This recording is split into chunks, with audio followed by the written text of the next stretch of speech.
you and Gilbert went back how long? More than 4 decades. Really? Yeah. Do you remember how you first got to know one another?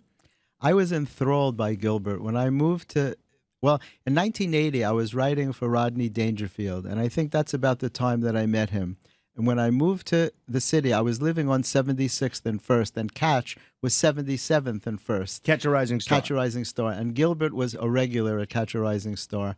And in one of the pictures that I sent you that they posted on page 6, it has him with a full head of curly hair and me with my 80s porno mustache.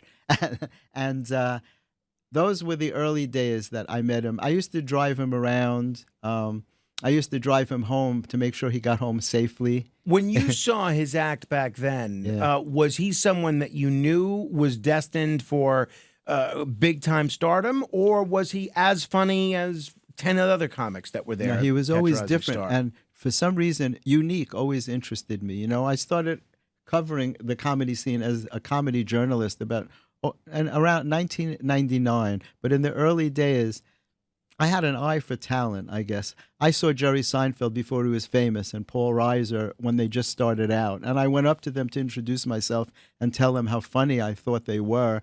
And I actually offered to introduce them to a guy who was managing me at the time. Gilbert was so unique. There's never been anyone like him. There never will be. He always worked with his eyes closed.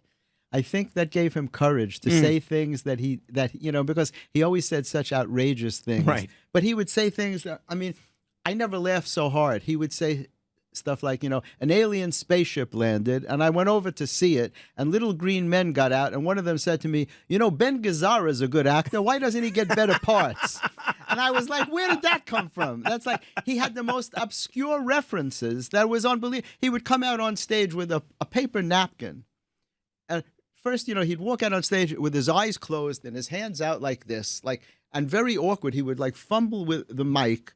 And for some reason, that made sense to me. I don't know why, but I really understood him. And he would take a paper napkin, and he would tear it into strips like tentacles, and he would blow through it. And he'd look, a squid. And then he would do 10 minutes of squid jokes. And then he'd be like, no one has more squid material than I do, as if other comedians actually told squid jokes, It's funny. He was on Saturday Night Live briefly with our friend Joe Piscopo, who people can hear every Sunday night on the Sundays with Sinatra show. Yeah. I have nobody better than Joe Piscopo. And it's interesting, he didn't really seem to take off when he was a cast member of Saturday Night Live. What do you think it was about his appeal that wasn't necessarily an instant sensation when TV viewers saw it, but clearly he developed enough fans through not only stand-up, but movies and podcast and being the Aflac Duck and a whole bunch of other things that he was able to, to really do well. One of the best-known comics of this generation. Yeah. He was an acquired taste. Mm-hmm. I think in those days he was so new that he hadn't really come into the Gilbert that he became. And from what I understand on SNL, it's up to the writers how many sketches they put you in.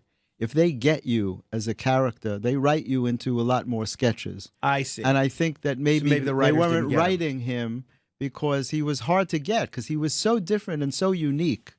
There's nobody ever like that. He wasn't copying. Most comics talk about a lot of the same things. They just get up and they do, maybe it's funny stuff. Right. And all, Could be observational humor, could be insults, could be whatever. But yeah, but they're regular topics. Mm-hmm. Gilbert would come up with squid material. Who's doing squid material? You know what I mean? And his stuff was just so unique and so different. His thoughts, he was a comedic genius. No doubt about it. And he had the nerve to do it. A lot of his stuff was so outrageous. I was at the Friars Roast when Shecky Green quit the Friars. He was so offended. It's funny. Bruce Charrett was here the other day and mentioned that same story. And you know what? I can't remember the joke. I was there. I had interviewed them both, that night. It was an event honoring somebody, and Gilbert did this joke, and Shecky got so upset that he tore up his membership. Wow. And he stormed out. And so I interviewed him afterwards. I actually brought him on the radio to talk about it, and I can't remember the joke, and it doesn't appear online. I tried to look it up. I tried to look it up too. And Bruce said he couldn't tell it to me on the air, so I'm going to have to get him next time. It could have been the Aristocrats. his version of the Aristocrats, because very often if he told a joke and it didn't work, he'd go into the Aristocrats, which is so horrible. He said things that I couldn't say if I was home alone. I couldn't say it to myself. That's how embarrassing That's very they were. funny. We're talking with Jeffrey Gurian. You could check out his website at comedymatters.tv. That's comedymatters.tv. It's comedymatterstv.com. Oh, excuse me, comedymatterstv.com. I appreciate Yeah, that's that, okay. Jeffrey. If you want to call in, if you have a question about anything we're chatting about, you can reach us at 800-848-WABC. Now, all over the world, they have picked up on this story in the New York Post this weekend involving you and Gilbert Gottfried. If people haven't seen this story yet, I'm going to ask you to share it with the audience. Tell us what happened when you took Gilbert to one of the trendiest restaurants here in New York. Well, it wasn't my choice. I was doing a book called Make 'em Laugh, and it was on the history of the legendary comedy club, the Comic Strip, that was owned by a man named Richie Tinkin, who left us just a year ago in March. And Richie was responsible for the careers of Eddie Murphy. He discovered Chris Rock. Chris wrote the intro to this book, as a matter of fact.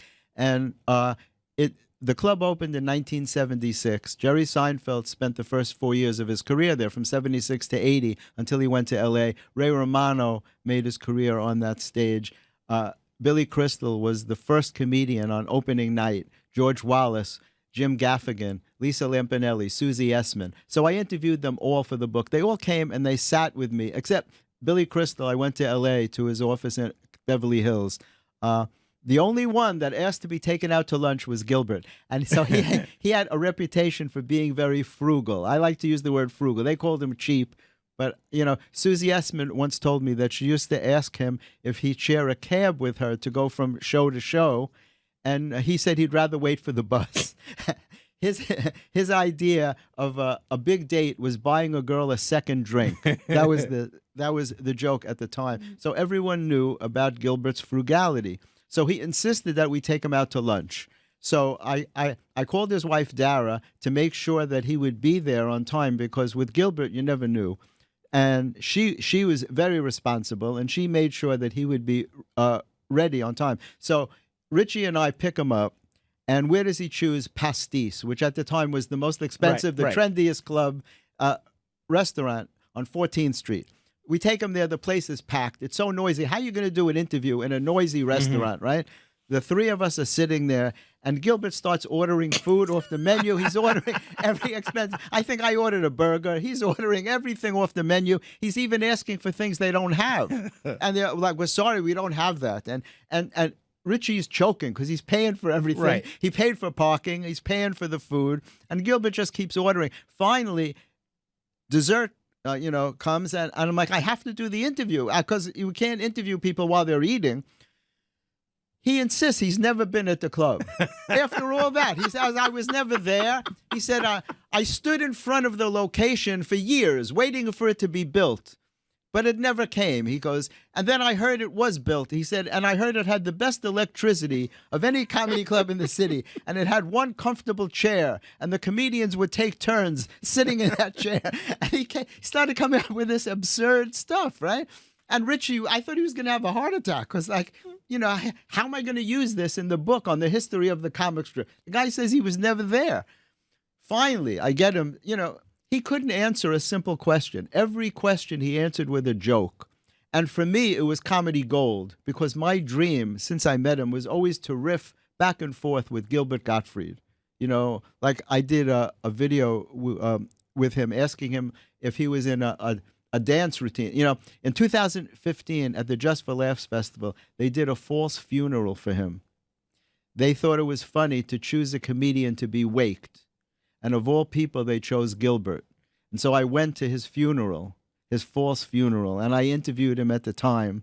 And he made a big joke that he had to be embalmed. They had to take out all his insides and fill him with sawdust. And, it was By the way, if people want to check out that book, it's called Make 'em Laugh. Make 'em Laugh. And then there's an updated version called Laughing Legends.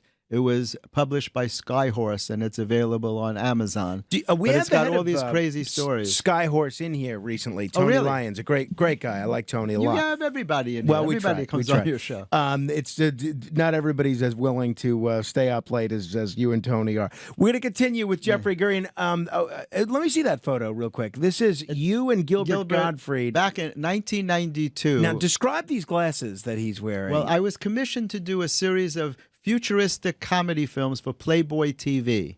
And they had to be funny and they had to be sexy. And so I called friends of mine. I called Richard Belzer. I called Gilbert, Phoebe Legere, and I called Phil Hartman, whose wife wouldn't let him do it because we had to film it in a strip club. The strip club was not open at the time, but just knowing that it was a strip club, she wouldn't let him come. But Gilbert came, and he had to wear these crazy glasses.